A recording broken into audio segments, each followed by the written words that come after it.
Ce chantier me tient particulièrement à cœur pour diverses raisons. La première, c'est que ici, nous avons de la géothermie dans du logement social, c'est-à-dire qu'en fait, on va un petit peu casser les idées reçues qui disent que la géo, ce n'est que pour les grandes maisons très énergivores. Ici, on est sur des petites maisons et l'intérêt, bien entendu, encore une fois, c'est une consommation extrêmement minime, pas d'entretien sur les installations, donc du confort et des coûts d'exploitation très très faibles, donc, et une longévité.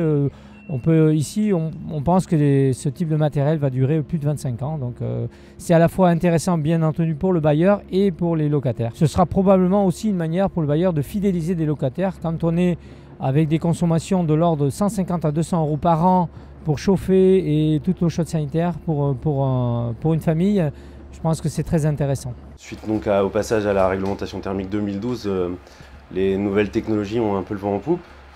Et donc on avait donc sollicité un système pérenne, économique, avec un coût d'entretien relativement faible, voire inexistant. Donc voilà, la maîtrise d'œuvre, via le bureau d'études thermiques, elle nous a proposé cette solution de géothermie.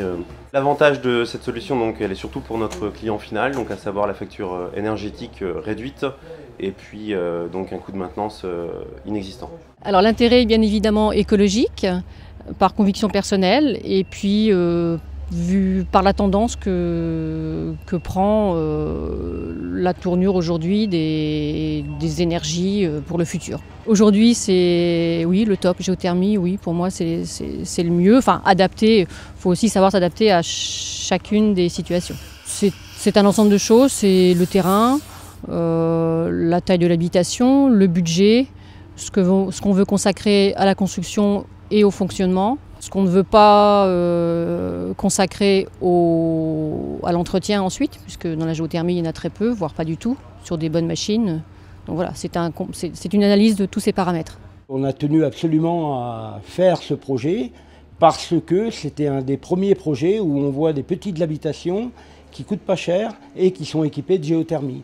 Là où les gens pensent plutôt que la géothermie est réservée pour des grosses maisons avec des fortes dépenses d'énergie et où les coûts s'envolent. Or là, on a réalisé un projet avec des coûts très réduits et ce qui fait que la géothermie n'est pas plus chère que les autres modes de chauffage actuels. Je trouve que c'est très valorisant pour nos entreprises dans la mesure où ce genre de chauffage nécessite plusieurs domaines d'efficacité. Faire de la plomberie, on doit faire du chauffage, on doit maîtriser le captage d'énergie, on doit maîtriser la pompe à chaleur, la régulation et l'électricité. Donc c'est un multidomaine qui valorise notre métier, comparativement à beaucoup d'autres domaines où notre métier n'est pas valorisé. Donc pour notre entreprise, c'est un atout certain. À bientôt sur tvi.tv.